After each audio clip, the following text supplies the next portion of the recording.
Jika kamu sampai di video ini, itu bukan kebetulan, melainkan sebuah pertemuan yang sudah diselaraskan jauh sebelum pikiranmu menyadarinya. Tidak semua orang akan bertahan mendengarkan pesan ini, karena hanya jiwa yang peka, yang membawa cahaya besar, yang mampu merasakan getaran halus di balik setiap kata. Doa yang akan dibahas bukan kebutuhan umum, melainkan perlindungan khusus bagi mereka yang sering merasa lelah tanpa sebab, tergerak tanpa alasan logis, dan merasakan beban yang tidak selalu berasal dari dirinya sendiri. Video ini tidak hadir untuk menanamkan rasa takut, sebab ketakutan justru melemahkan cahaya, melainkan untuk menguatkan, meneguhkan, dan mengingatkan bahwa perlindungan sejati selalu dimulai dari kesadaran. Ada kekuatan besar dalam ketenangan. Dan hanya jiwa terpilih yang memahami bahwa perlindungan tidak selalu berbentuk perlawanan, tetapi seringkali berupa keheningan yang penuh otoritas batin. Anak dan keluarga sering menjadi titik paling lembut dalam medan energi, bukan karena lemah, melainkan karena di sanalah cinta paling murni bersemayam, dan apa yang murni selalu mudah disentuh oleh dunia yang tidak terlihat. Ketika niat video ini ditanamkan sebagai tameng spiritual, bukan ajang pembuktian, maka setiap kata menjadi lapisan perlindungan yang bekerja tanpa suara dan tanpa pamer kekuatan.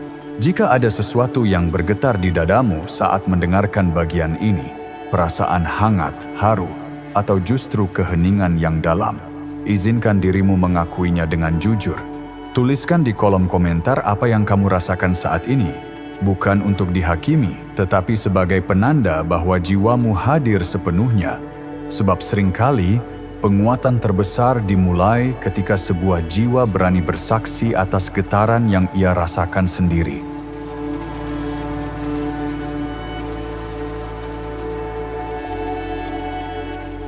Bab 1. Mengapa jiwa terpilih sering menjadi target kiriman gaib?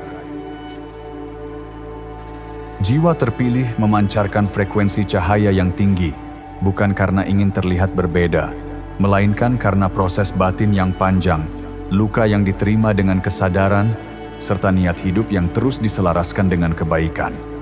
Cahaya ini tidak selalu tampak, namun ia terasa, dan apa yang terasa akan selalu memengaruhi ruang di sekitarnya.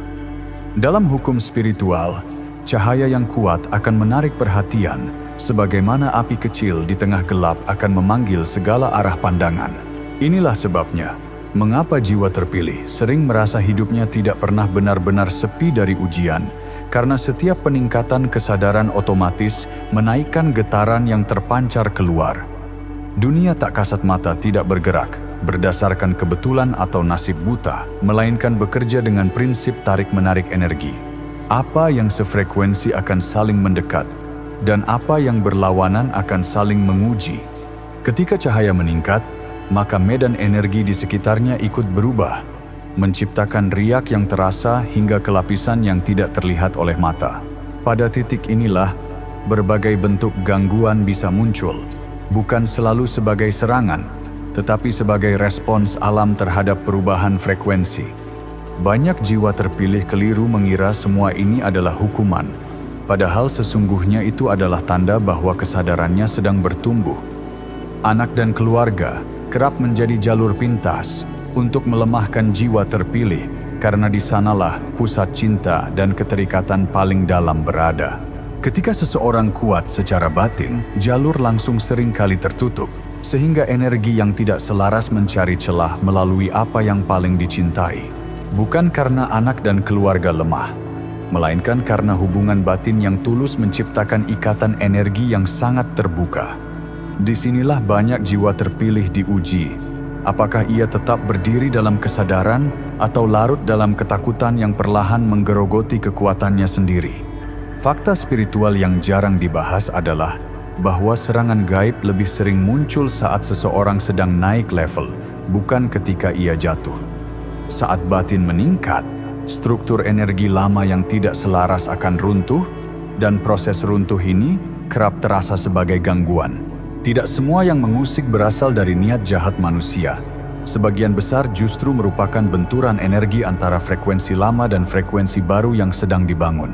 Memahami hal ini akan mengubah cara pandang, dari merasa diserang menjadi menyadari bahwa diri sedang bertransformasi, dan setiap transformasi selalu disertai guncangan sebelum mencapai keseimbangan baru.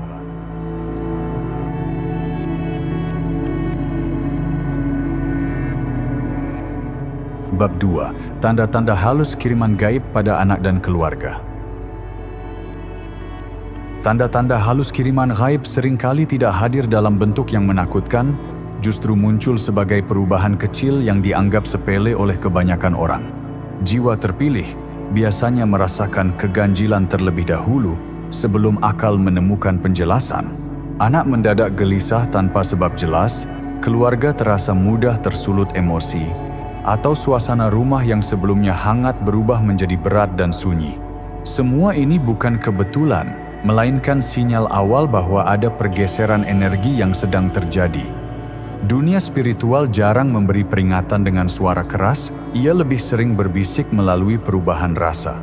Banyak gangguan gaib tersamar sebagai kelelahan biasa, kesialan beruntun, atau konflik kecil yang terus berulang. Inilah mengapa jiwa terpilih sering ragu pada intuisi sendiri, karena apa yang dirasakan tidak selalu bisa dijelaskan secara logika. Anak yang sering terbangun di malam hari, mimpi berulang dengan tema yang sama, atau mendadak takut berada di ruang tertentu, adalah bentuk bahasa energi yang belum diterjemahkan. Pada tingkat keluarga, tanda halusnya bisa berupa rezeki yang terasa seret tanpa sebab jelas, komunikasi yang mudah salah paham, atau perasaan tertekan yang muncul saat berada di rumah sendiri. Perbedaan penting yang jarang disadari adalah antara gangguan batin biasa dan intervensi energi gaib. Gangguan batin umumnya membaik dengan istirahat dan ketenangan, sementara gangguan energi sering menetap meski kondisi fisik sudah pulih. Jiwa terpilih memiliki kepekaan alami untuk merasakan perbedaan ini, namun seringkali diajarkan untuk mengabaikannya demi terlihat rasional. Padahal kepekaan tersebut bukan kelemahan, melainkan alarm spiritual yang bekerja melindungi sebelum kerusakan terjadi lebih dalam. Saat tanda-tanda halus ini muncul, bukan berarti ada sesuatu yang salah pada diri atau keluarga, melainkan ada pesan yang meminta untuk disadari. Jiwa terpilih selalu diberi isyarat sebelum ujian diperbesar, seolah semesta berkata agar berhenti sejenak dan menata kembali kesadaran. Mereka yang mampu membaca tanda ini dengan tenang akan melangkah ke tahap perlindungan yang lebih kuat. Namun mereka yang menyepelekan bisikan halus ini seringkali baru memahami maknanya setelah tekanan terasa semakin nyata.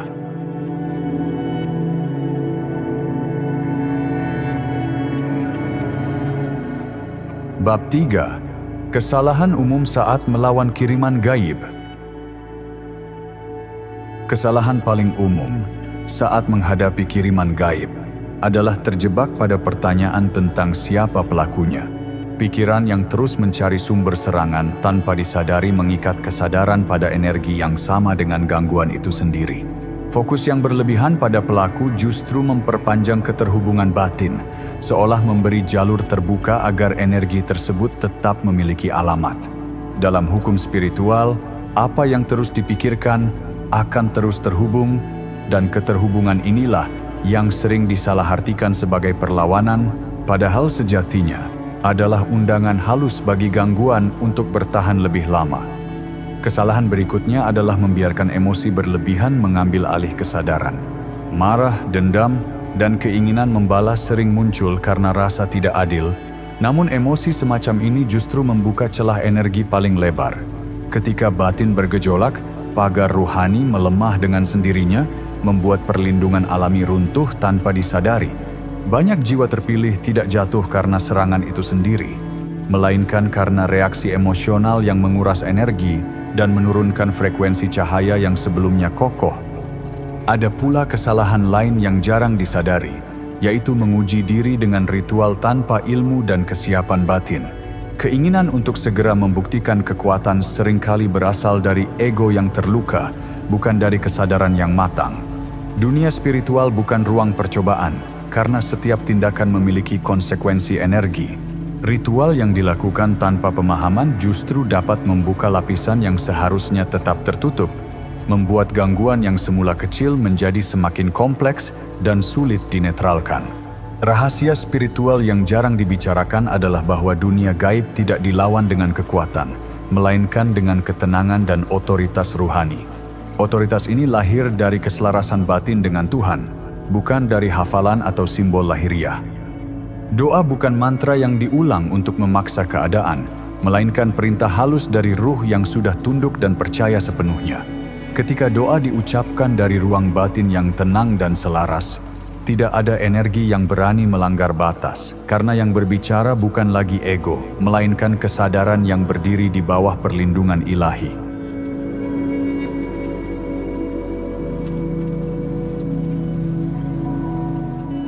Bab 4. Prinsip doa pembatal kiriman gaib tingkat jiwa terpilih. Prinsip doa pembatal kiriman gaib pada tingkat jiwa terpilih tidak terletak pada panjangnya lafaz atau kerasnya suara batin, melainkan pada kualitas kesadaran yang melandasinya. Doa yang benar-benar efektif selalu lahir dari niat yang bersih, bukan karena takut, panik, atau ingin membalas, tetapi karena keinginan tulus untuk kembali pada keseimbangan. Niat yang bersih menjadikan ruh berdiri tegak tanpa beban, tidak menarik energi gelap karena tidak ada ruang emosi yang bocor. Inilah dasar pertama yang sering diabaikan, sebab banyak orang berdoa sambil membawa amarah yang justru melemahkan doa itu sendiri. Unsur kedua adalah kesadaran penuh, yaitu hadir sepenuhnya di dalam doa tanpa pikiran bercabang kemana-mana. Pada tingkat ini, doa bukan lagi permintaan, melainkan pernyataan batin bahwa diri berada di bawah hukum ilahi. Kesadaran penuh membuat ruh menyadari posisinya tidak lebih tinggi dan tidak lebih rendah, melainkan selaras. Unsur ketiga adalah penyerahan total, saat jiwa berhenti mengatur hasil dan melepaskan kendali kepada Tuhan sepenuhnya. Penyerahan inilah yang mengunci doa agar tidak bercampur dengan ego, karena selama masih ingin mengatur hasil, selama itu pula energi belum benar-benar dilepaskan. Doa jiwa terpilih bekerja dengan cara yang jarang dipahami, bukan menyerang sumber gangguan, melainkan membatalkan kontrak energi yang tidak sah. Setiap kiriman gaib hanya bisa bekerja jika ada jalur, dan doa yang selaras memutus jalur tersebut tanpa perlawanan. Ia juga memutus niat buruk sebelum menjelma menjadi kejadian, seperti memadamkan api saat masih berupa percikan. Energi yang tidak lagi memiliki jalur akan kembali ke asalnya secara alami, bukan sebagai hukuman, tetapi sebagai keseimbangan semesta yang dipulihkan. Konsep spiritual yang jarang dibuka adalah bahwa doa pembatal tidak pernah bersifat agresif. Ia tidak melawan dan tidak menyerang, melainkan meniadakan. Saat sesuatu ditiadakan, ia tidak memiliki ruang untuk bertahan. Inilah sebabnya doa yang paling kuat seringkali terasa sangat tenang, bahkan hening. Tidak ada gejolak, tidak ada kemenangan, hanya rasa damai yang perlahan mengisi ruang batin. Pada titik inilah jiwa terpilih memahami bahwa perlindungan tertinggi bukan berasal dari kekuatan, melainkan dari keselarasan yang membuat gangguan kehilangan makna keberadaannya.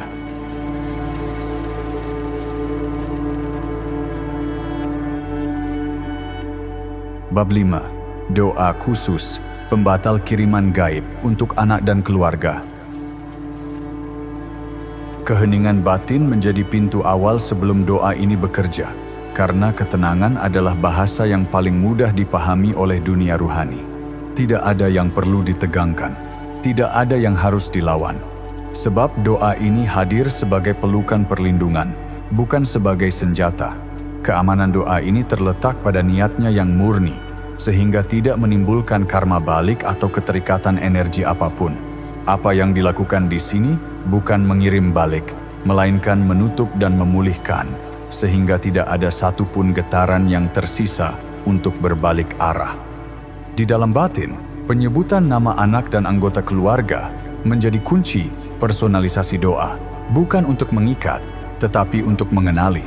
Nama adalah identitas energi, dan ketika disebut dalam hati dengan penuh kasih, ia membentuk lingkar perlindungan yang lembut namun kokoh.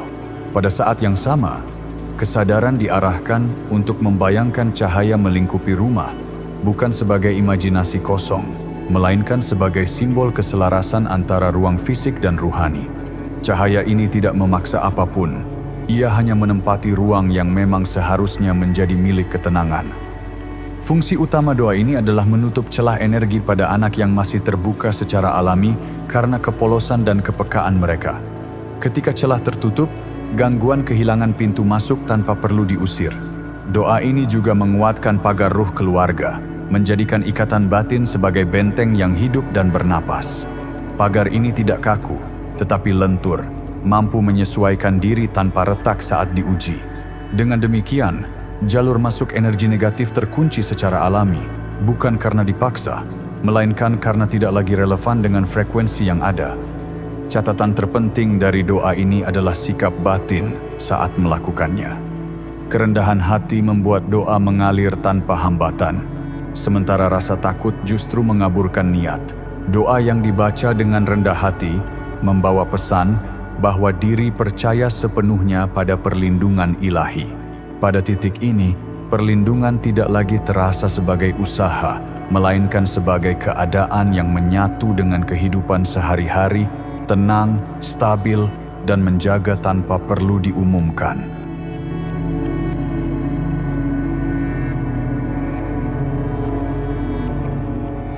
Bab 6. Waktu dan kondisi terbaik membaca doa. Waktu memiliki lapisan energi yang berbeda, dan ada saat-saat tertentu ketika tirai antara kesadaran fisik dan ruhani menjadi lebih tipis. Menjelang tidur adalah momen ketika pikiran mulai melepaskan kontrol, ego melunak, dan batin lebih jujur dalam menyampaikan niat. Sepertiga malam menyimpan keheningan yang dalam. Saat sebagian besar dunia terlelap dan getaran menjadi lebih murni. Ketika rumah berada dalam keadaan sunyi, ruang tidak lagi dipenuhi sisa emosi percakapan atau aktivitas, sehingga doa lebih mudah menyatu dengan energi tempat. Pada waktu-waktu inilah doa tidak perlu dipaksa untuk sampai, karena jalannya sudah terbuka dengan sendirinya. Niat seorang ibu atau ayah memiliki kekuatan spiritual yang sangat besar, karena lahir dari ikatan ruh yang tidak bisa diputus oleh jarak maupun waktu. Ikatan ini terbentuk bukan hanya dari darah, tetapi dari pengorbanan, kasih, dan tanggung jawab yang terus mengalir tanpa syarat. Dalam hukum batin, niat yang disertai kasih, tanpa pamrih, memiliki bobot energi yang jauh lebih tinggi dibanding niat yang berpusat pada diri sendiri. Itulah sebabnya doa perlindungan keluarga seringkali bergerak lebih cepat, karena ia tidak membawa ego, hanya membawa keinginan agar yang dicintai tetap aman dan utuh. Fakta yang jarang dibahas adalah bahwa semesta lebih responsif terhadap doa yang ditujukan untuk menjaga daripada doa yang bertujuan mengubah keadaan pribadi. Doa untuk keluarga tidak menuntut, melainkan menjaga keseimbangan sehingga tidak berbenturan dengan kehendak ilahi. Ketika seseorang berdoa untuk anak dan keluarga, ia sedang menempatkan dirinya sebagai penjaga, bukan pusat, dan posisi batin inilah yang membuat doa memiliki jalur yang lebih lurus dan ringan. Banyak jiwa terpilih merasakan bahwa doa semacam ini terkabul, bahkan sebelum mereka menyadari hasilnya. Ada larangan halus yang perlu disadari agar doa tidak kehilangan kekuatannya. Doa yang dibaca sambil emosi justru mencampur-adukkan niat dengan kegelisahan, membuat getarannya tidak stabil.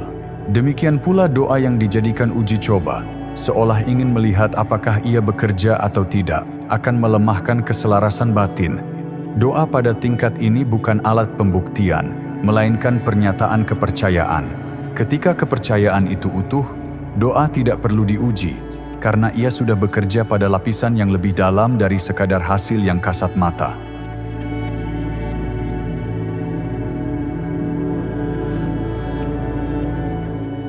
Bab 7, tanda doa bekerja dan perlindungan sudah aktif. Tanda doa mulai bekerja seringkali hadir tanpa suara dan tanpa kejutan besar.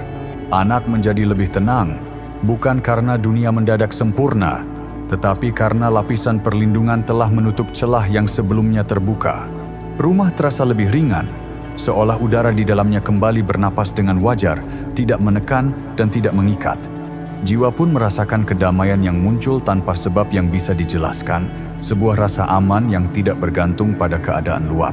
Perubahan ini halus, namun konsisten, seperti aliran air yang kembali jernih setelah lumpur mengendap. Efek doa pada tingkat ini jarang bersifat dramatis atau penuh tanda yang mencolok. Ia tidak datang dengan sensasi besar atau peristiwa yang membuat kagum, melainkan dengan kestabilan yang perlahan menguat. Banyak orang keliru mengira doa gagal karena tidak ada gejolak. Padahal justru ketiadaan gejolak itulah tanda bahwa energi telah kembali seimbang. Doa yang bekerja dengan benar menata ulang ruang batin dan rumah tangga secara perlahan, sehingga perubahan terasa alami, tidak dipaksakan, dan bertahan dalam jangka panjang. Ada satu penegasan penting yang hanya dipahami oleh jiwa yang telah melewati banyak ujian. Saat doa benar-benar bekerja, tidak ada rasa menang, tidak ada keinginan untuk membuktikan apapun. Yang muncul hanyalah ketenangan, sebuah kepastian sunyi bahwa segala sesuatu berada di tempat yang semestinya. Ketenangan ini bukan kelemahan, melainkan tanda bahwa ruh tidak lagi berada dalam mode bertahan atau melawan. Perlindungan sejati tidak lahir dari kekuatan yang dipamerkan, tetapi dari keselarasan yang dijaga. Ketika batin selaras dengan Tuhan, tidak ada energi yang perlu ditantang karena semuanya sudah berada dalam batasnya. Pada titik ini, jiwa terpilih memahami bahwa keamanan bukan hasil dari perlawanan, melainkan buah dari hidup yang selaras, tenang, dan sadar akan posisinya di bawah naungan ilahi.